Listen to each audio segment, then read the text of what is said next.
Hello friends, happy Sunday. Hope you guys are all doing well today. I had a pretty easy going weekend and I thought I would hop on and share with you guys some information on our tools. So before I get started, make sure my video is going. If you see a live notice up in the right or left hand corner in red, that means you are viewing the video live. So go ahead and say hi. And if you have any questions, be sure to put them in the chat and hopefully I will see them and be able to answer you. If you are not watching live, go ahead and tag me in your response or your questions so that I can see them, and I'll be sure to answer you afterwards. But like I said, I wanted to share with you guys tools today. I have a lot of new people in our group, and I know many of you guys are new to Stampin' Up. So I thought it might be good to kind of go back to the beginning a little bit and share just basic information about some of the different things we offer. So I'll do a couple different videos, probably not all this week, but right now I'm just going to focus on the tools and show you guys how I use them. What they are, and give you a little bit of information on them. Hi Debbie, thanks for joining. So in the annual catalog, where I'm going to start sharing is on page 151. This is the tools page for most of what I'm going to be showing. There's a couple that may be on some other pages, but this will be where you'll find them in the catalog if you have one. Hi Marie, how are you doing? And what I thought I'd do is I'd start with the tool that I use the most, which of course is our paper trimmer. So our paper trimmer, I'll turn it sideways so you guys can see here, is amazing. Even before I sold Stampin' Up, I had this, and I never have used, I've used other people's, so I guess I can't say I've never used them, but this has just always been my favorite. It's very sturdy, strong. It's wider, so our base you can see here is, from the center to the edge here is 6 inches, and you still have extra space on the left. So I find that the width of this is a little more than some of the other paper trimmers that are out there, so I like having more room to work, but it's still small enough that it's portable. It does have an arm extension on it, so when you're doing something longer than a 6-inch cut, you do have the full ruler that does go out to 14.5 inches long. So certainly long enough for all the scrapbookers out there when you're cutting your 12 by 12 paper. And that just folds in and out really easily. From the front of it, it does have 2 blades, and I'm going to show you both of those here in a second to show you the use of some of these tools.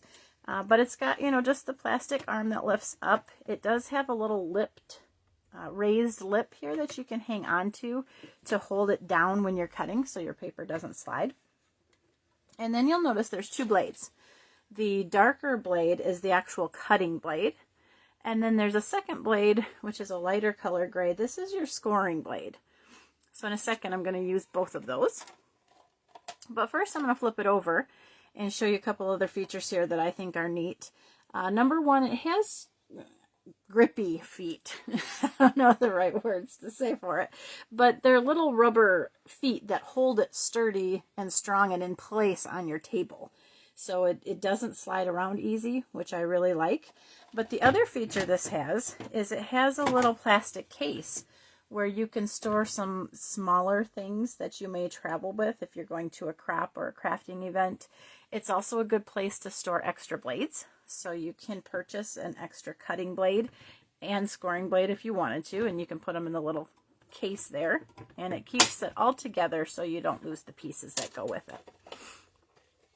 So just real quick, the cutting blade, to show you, I've got a piece of our Whisper White cardstock.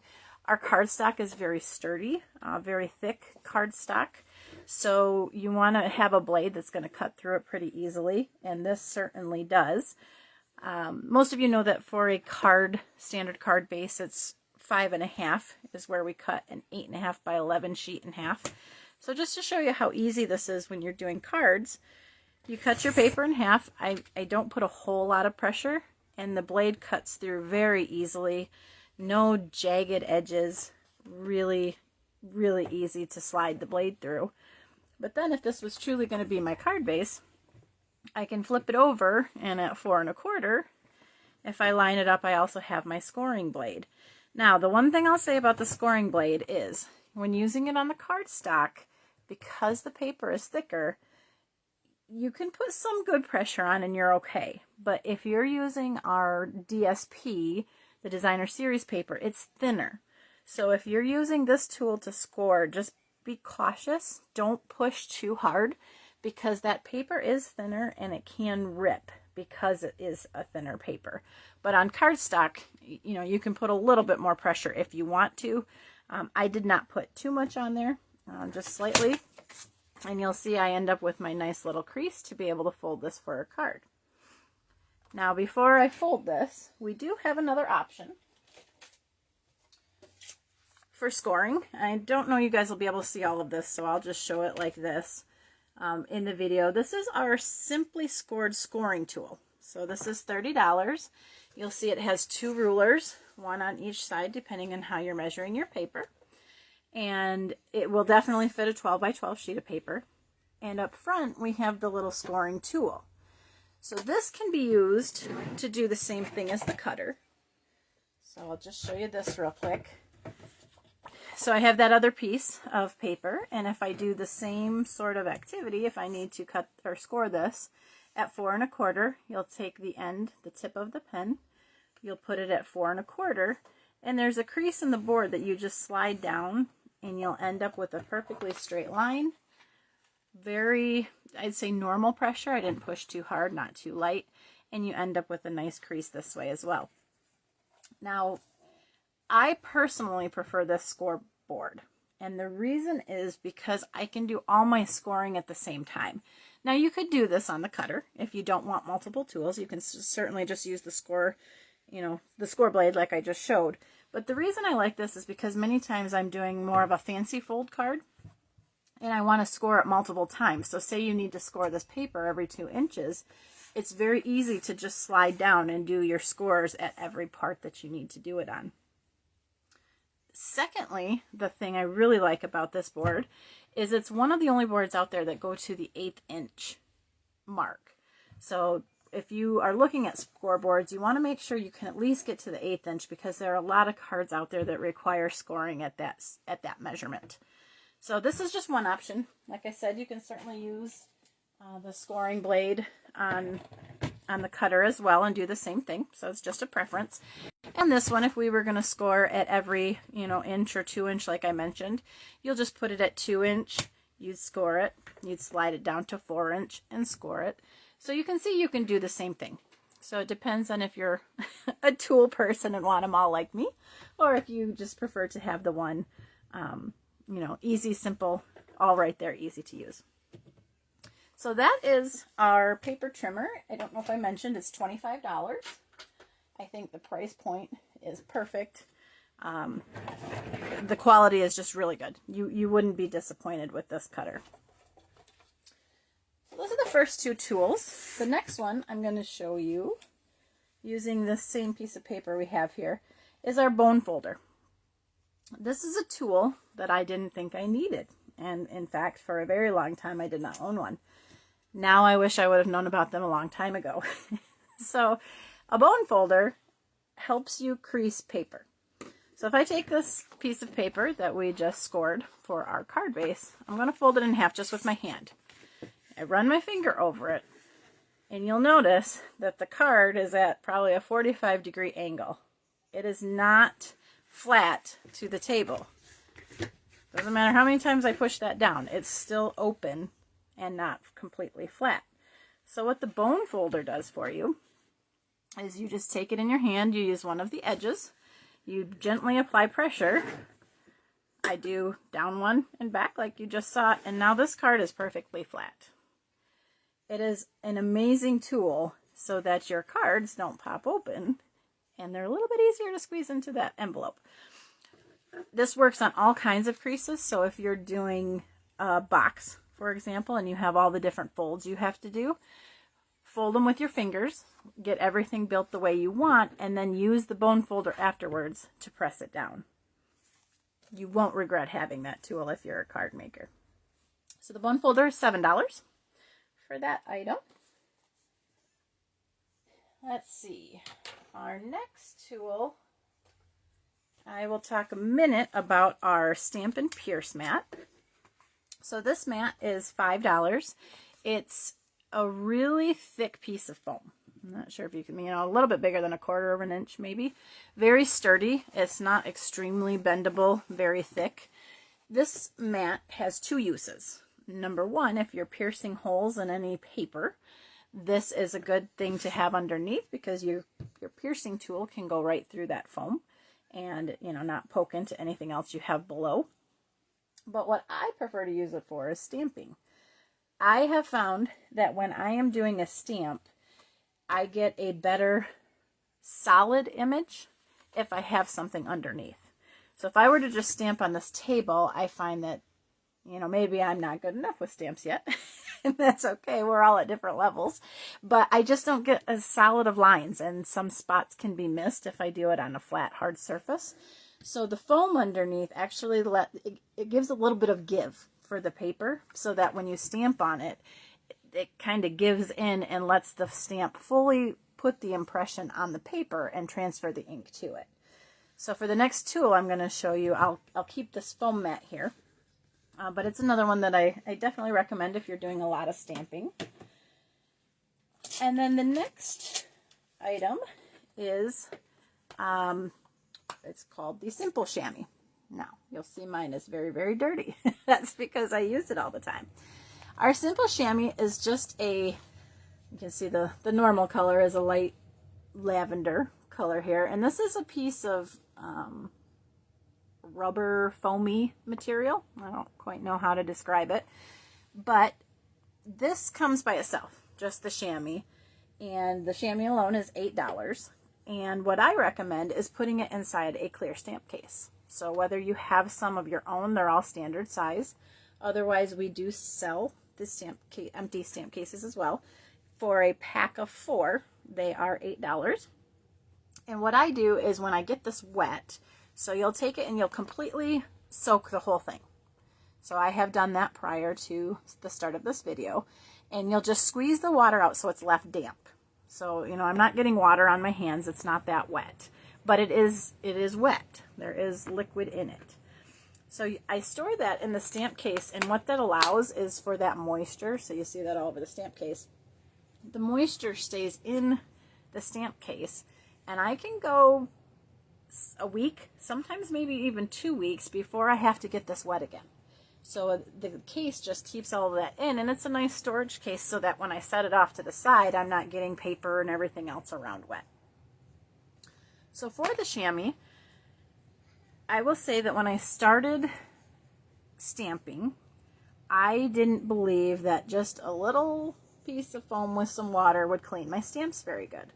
So I thought what I'd do is show you guys real quick, because I also had my stamp classes where people came over, and they will, as I say, they're non-believers too, until they used it. So just to show you guys how this works, it does work on both of our stamps. Let's see, I will start with our cling stamps. So I have the Awesome Otter set that's in the Celebration right now. These cling stamps are the reddish pinkish rubber. And these ones come so clean with just the water. So I've got an ink pad. I'll use Garden Green just because it's the one that I grabbed. And if I stamp with this, you will see that it is completely covered in the green. I will stamp it down. Now one thing I do is I stamp off, this is just a scrap paper, but I'll do it here. I do stamp on a side piece of paper to get the excess ink off. That's just so I get a little bit less ink on the chamois, but as you can see, it doesn't matter how much ink is on there. And I'm just going to dab it a couple times. You apply pressure so it sinks down into the foam, and that stamp is perfectly clean. So very simple. I only used water. I didn't have to do anything else, didn't have to buy stamp cleaners. So simple to use. And again, it doesn't matter how much ink is on that chamois, it all still comes off. I would say that I clean it, I don't know, every couple of weeks. I do give it a good rinse when I'm getting it wet. I don't put any soap or anything like that on it. You don't need to. It cleans the stamps very well. So now I have our other stamp. These are our photopolymer stamps. So they're the clear ones. And if I do the same thing here, you'll see it works the same way. We've got the green all over it. I can stamp my image. I'll stamp off a little bit. Still have green on there. And using the chamois, I'll rub it around a little bit. And just like that, the stamp is clear. So I'm really picky about my stamps. I don't like them to be dirty. So I do clean them right away when I'm using them. I will say the black, especially if you're using like a really dark black, and a couple of our other colors, and it works the same for any kind of ink. For ours in particular, Blackberry Bliss, sometimes the rich Razzleberry, those pinky purple and sometimes the reds, they have a dye in them that will soak into the stamp. Even a cleaner won't get them 100% clean when you're using some of those colors. So don't think that the stamp cleaner is not working if those are the colors that you're using for your project. But as you can see from what I just did, this cleaner is amazing and it gets everything really clean. So that's a good tool to have if you're doing a lot of stamping. I'll just get these out of the way. Our next tool is, let's see here, probably my favorite, and it is called the Take Your Pick tool. And I know I've talked about this in past videos, but I wanted everything together in this video, so I'll cover it again for people. The Take Your Pick tool is a multi-purpose tool. It costs $10 and it's worth every penny and even more. I'm going to show you the different ends that it comes with. So if you get just the Take Your Pick, you get 2 ends that are attached to the pen, and then you get the extra attachment. The first one is, it's a sticky end. So there's like a paste gel Play-Doh kind of material. I'm not quite sure what it is inside of there.